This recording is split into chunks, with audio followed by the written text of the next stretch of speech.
Hello, hello. Welcome, welcome. So wonderful to be here again. It's Linda Emsley from Love Lali. And tonight, this morning, whatever time it is for you when you're watching, I have the absolute pleasure to be talking to one of my co-authors, Dana Maree. And she's going to be relating to us some of the reasoning behind why she's chosen to share a really raw and powerful story. So let me just give you a quick intro and then we'll bring the beautiful Dana in to have a chat. So Dana Maree is an alignment coach. She's a proud maverick and mother of two. After experiencing a lifetime of hardships, she's no stranger to the impact trauma has on your ability to keep moving forward. And it's through Dana's warrior-like energy and unwavering hope that she continues to inspire women to pick themselves up, get back on their feet and keep going after their dreams. So with that wonderful, powerful start, let's bring Dana in. Hello, Dana. Thank you so much. Hello. How about you tell us a little bit more about yourself? And for anybody who's listening in, if you've just checked in, how about you say hi and let us know where you're calling in from? Be lovely to see who's here. Okay, well, Dana. Thank you for having me on. It's an absolute pleasure to be able to talk with you tonight. As you said, my name's Dana Maree and I'm an alignment coach. I typically work with overwhelmed women who are stuck in a rut, feeling really lost in their lives and wanting to rediscover themselves and their direction and find their happiness again. The reason why I chose to share my story in this book is because I've come from a really rough background. I've had a bit of a rough start and journey in life so far. So I came up through a background of domestic violence through childhood. I was on my own and experiencing homelessness at 16. I've gone through sexual assault, I've gone through divorce, I've gone through losing my partner in an accident. And the reason why this book stood out for me was because of the fact that throughout my experiences in motherhood, I did a lot of that stuff on my own without family support. And coming from a really hard background where family was dysfunctional, I didn't necessarily have that kind of support. There were a lot of times in my life where I didn't have anyone to tell me, hey kid, it's all right, sometimes it's shit. And when this book idea came around where we were going to start talking about the things no one else was really talking about, saying we don't always love it, it's not always awesome, it's not as easy as people make it out to be, I was like, yeah, I want to be a part of sharing that kind of permission to be able to admit it's not always that great. Yeah, we love our kids. Of course we love our kids. I love my rat bags, but they're freaking hard work. And I think being able to have that environment where mums can just breathe for a second, go, oh, thank God, I'm not the only one. You know, I'm not the only person thinking these things. I'm not a shitty parent. I'm not a bad mum because of the fact that I'm thinking these things. And I really wanted, because of the fact that letting women understand that you don't have to have that guilt, that shame, that fear all the time of being judged. That's such an important part of my work and a part of me. This book seemed like a really good opportunity to share that. Absolutely. And I have to say, Dana, after meeting you and, hearing some more of the detail in the background to your story, I am so in awe of your ability to be focused, to be optimistic, to always be looking for, the good side in things and to be making the best out of whatever life gives you. I just take my hat off to you, and I'm so grateful that you are sharing your experience and that, you're giving other women the opportunity to reach out, to know that it is okay to ask for help. Yes, Sue's saying what a champion you are. Totally agree, Sue. She absolutely is. And, inspiring. And you're a single mum, is that right? I am. So I'm lucky enough to have a very beautiful co-parenting relationship with the children's father. We, as you'll find out in my chapter in the book, we separated during my transition from being a stay-at-home mother to going back to work. But we are both very, very active in the children's lives. But I'm originally from New Zealand. So when I moved to Australia 8 years ago, I moved over with my 3 suitcases and not much else. So when it's come to being a single mother, going back into the workforce and starting all over again, I didn't have a driver's license. I didn't have family to fall back on. I was out on my own. I didn't have any money. I was starting again. So, yeah, it's life as a single parent for me. Yeah, absolutely. So, are there any things in specific that you're hoping other women will be able to take away from your experience, from what you're sharing in Fuck Motherhood? I want mothers to understand that no matter what situation you've found yourself in, no matter what kind of life you've built, if it doesn't sit with you, if it's not what you want, you don't have to be miserable and unhappy for the rest of your life. You don't have to go, I've dug this hole, this is the life I've built, I'm stuck, because you're not. You have these beautiful children, and Sue, my heart goes out to you. You don't have to give up all of your own happiness because of the fact that you're a mum. Being a mum, yes, you've got a responsibility to look out for those, you reproduced, you brought them into the world, you've got to keep an eye out on them, but you can't give up all of your own dreams and your own happiness and just go to bed miserable every night because you think you're stuck. So I just want women to know that you don't have to feel guilty for wanting something more than what you've got. If you're not happy with what you've got, you're allowed to still change it. I love that. That is such an important message. And, I'm going to admit on international Facebook land here that I'm just a couple of years older than you. And, very much had that programming of this is what you've done. This is how you've chosen to do things. You've just got to keep going with it. And, it's so important to feel like you have not only the permission, but the God-given right. You have free will to make choices. And I think mums often lose sight of the fact that they are an individual, that they do have free will, and that choice is always an option. For some reason, I haven't quite figured it out. I think it's right down in the genetic level of our DNA. It's in the genes that women, mums in particular, put everybody else first. Yeah. And so often, women of my generation get to a certain point in their life and just go, I don't even know who I am anymore. So it's wonderful to hear women of the next generation coming through with the message of, fuck that, I hate this, I'm going to change it. Yes. You don't have to wait to lose yourself to find yourself. No, and that's definitely right. I mean, fuck that seems to be the motto of my life right now. So if something is sitting there, I've had so many people, like I love speaking to people like the elderly who are in retirement homes, and they're, getting on in their years, and they've got all this beautiful wisdom to share. And I always love saying, what do you regret? Because if anyone's going to tell you what you don't want to stuff up, like learn from the best. And there are so many people who always say, I wish I had cared less earlier.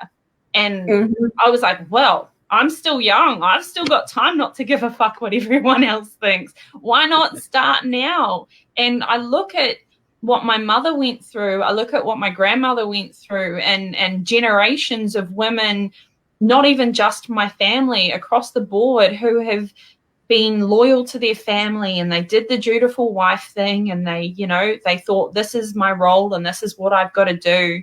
And sure, there are some people that were suited to that life and they love it. And if that fills you up, I'm not taking away that permission. If that's the life that you want and it's making you happy, go for it. But for those of us who think, fuck that, like, that's not how I want to live, you don't have to do it just because other people either have that peer pressure or society's putting that peer pressure on you, that this is the expectation, this is the box that you've got to fit into. I don't fit inside a box, and I think very few people fit perfectly into a category. And as someone with OCD who needs to categorize everything, it's hard for me to admit that and say that not everyone is going to fit into a category, but it just doesn't work that way. And I think you're right. A lot of women and mums especially have this guilt and this drive to feel like we have to put everyone else first, and we have to do it because otherwise people will think badly of us or judge us, or we're going to let someone down if we don't. But that's such a weight to carry for everyone else.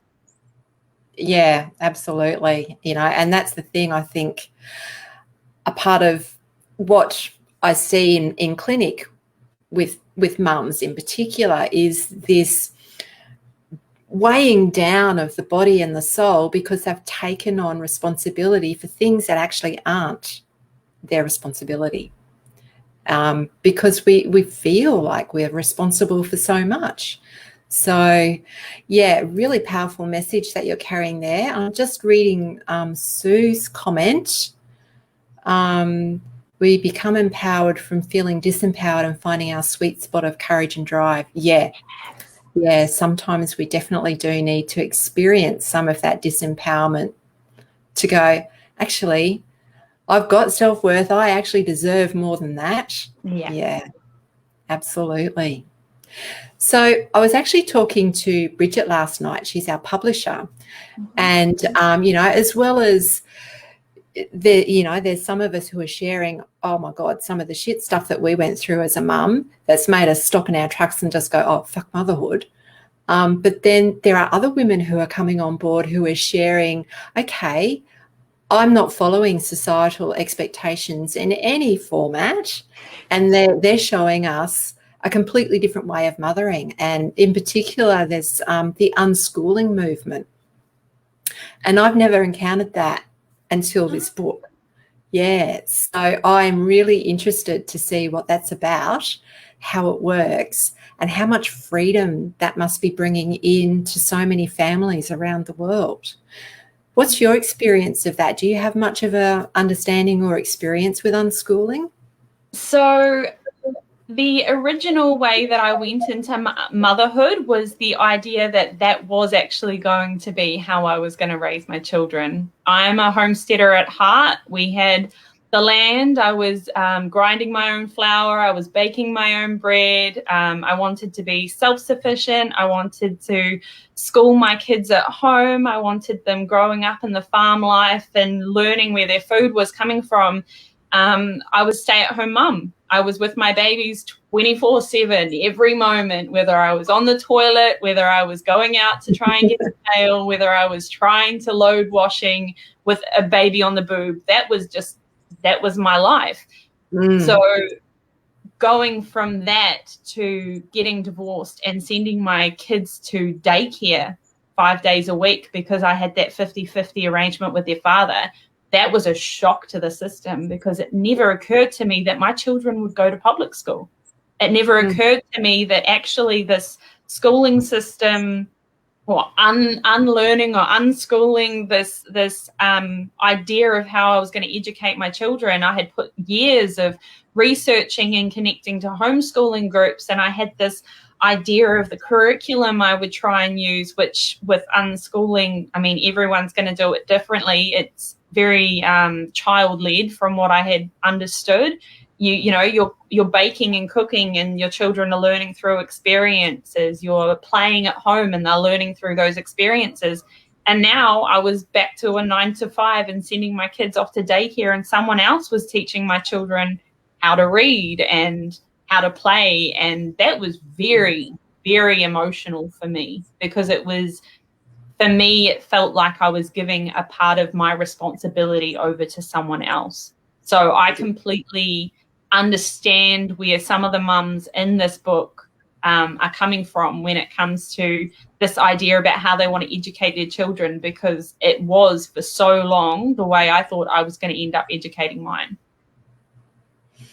Wow, so that's a really massive adjustment that you've made. You've made so many Yeah. big adjustments. Add another one. Let's just chuck another one in.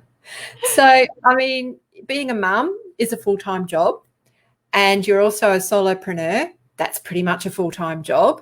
Mm-hmm. You've contributed your beautiful chapter to this book, and, you know, along with the rest of your sister authors, we're on the promotional bandwagon. But that's not the only thing you've got on the go, is it? There's some other stuff going on in the background. You want to share Always. what you've got on your plate here today? And some more. So I also run a group coaching program called Fierce AF, where I help women who, like I said, they're feeling stuck, lost, really don't know what's going on for them. Maybe they're feeling trapped in that life because they've built this life for themselves and they've woken up one day and gone, shit, this isn't actually what I want, but I don't know where I'm going from there.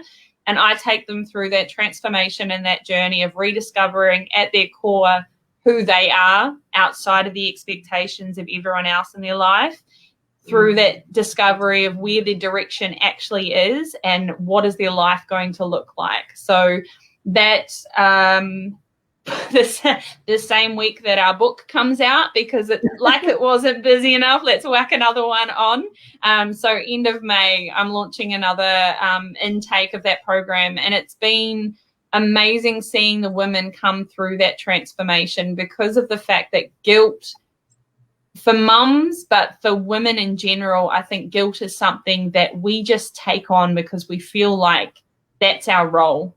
Just to, even when you're at your happiest, you end up feeling guilty about something. It's like we subconsciously look for something to feel guilty about when we're feeling happy, as a self-sabotage. So it's been amazing seeing the women come through that program so far and seeing the shifts in their life. Fantastic. And so, I mean, I guess people who might be interested in finding out a little bit more, they just connect with you on Facebook? Yes. Is that the best thing to do? Yes. Yeah. So I'm on Facebook. You can look me up, Dana Maree Alignment Coach, or you can add me as a friend on Facebook. I'm always happy with more friends.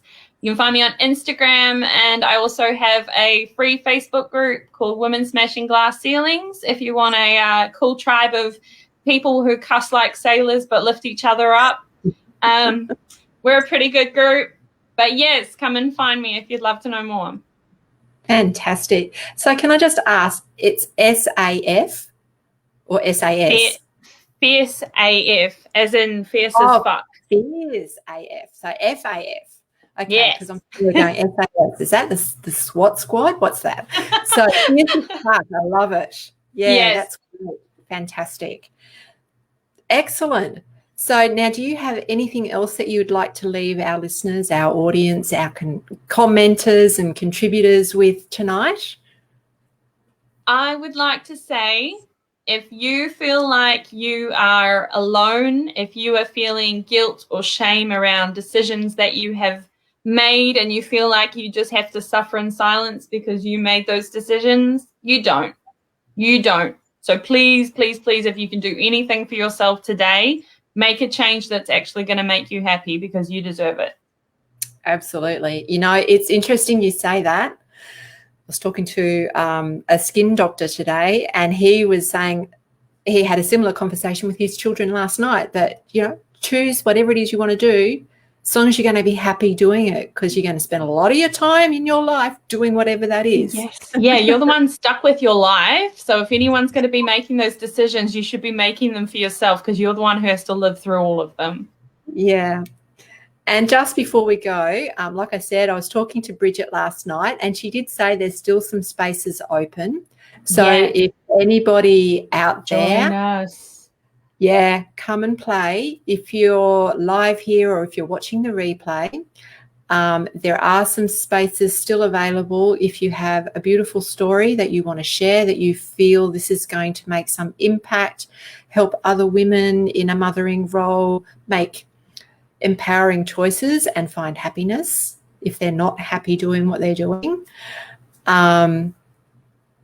then reach out to either myself or Dana, and we'll see if we can get you in touch and make it happen, make magic happen. Come to the dark side. Yeah, come to the dark side.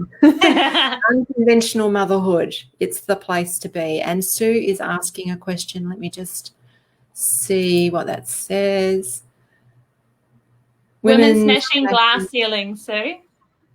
Yeah. Women smashing glass ceilings. There we go. I think Natalie must be someone who knows what you do.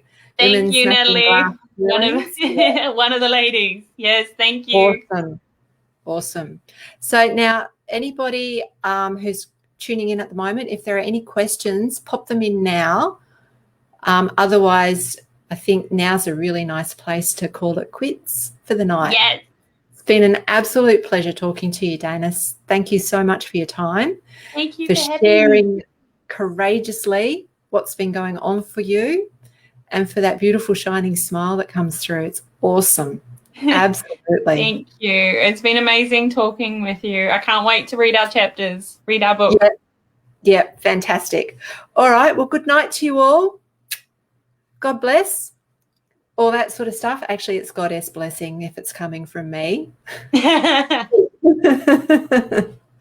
And no doubt we'll see you on Facebook land in the near future.